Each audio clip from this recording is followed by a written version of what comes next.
Election for Montana's open U.S. House seat is many months away, but already the candidates running for the office have raised nearly $2 million in campaign funds. So where is all that money coming from? MTN's chief political reporter Mike Dennison gives us an inside look. We have 8 people competing for this seat, and 2 of them are the early fundraising leaders, Democrat Kathleen Williams and Republican Matt Rosendale. Williams and Rosendale are each developing a national fundraising base, but Williams so far has culled a lot more money from Montanans. At least 49% of her $800,000 total, about $393,000, has come from individual Montanans.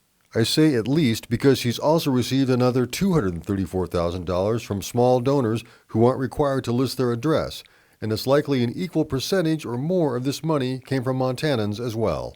She's also received about $35,000 from her native California, just 4% of her total, and has donors from at least 27 states. Rosendale, who ran for the U.S. Senate last year and lost to Democrat John Tester, has received only about 20% of his money from individual Montanans, at least $120,000 out of the $650,000 he's raised from donors. He has donors from every state and the District of Columbia. 1/3 of his donations has come from people in 3 states, California, Texas, and Florida. Another candidate who's getting most of his money from out-of-state sources is Democrat Tom Winter, a state representative from Missoula.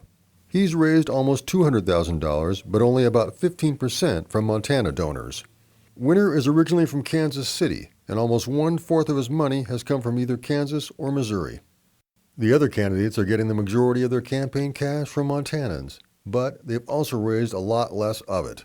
Republican Corey Stapleton has raised $122,000, and the 3 other Republicans in the race, Helena Farmer rancher Joe Dooling, former state party chair Deborah Lamb, and Corvallis School Superintendent Tim Johnson, and one other Democrat, rancher Matt Raines of Sims, have each raised less than $40,000.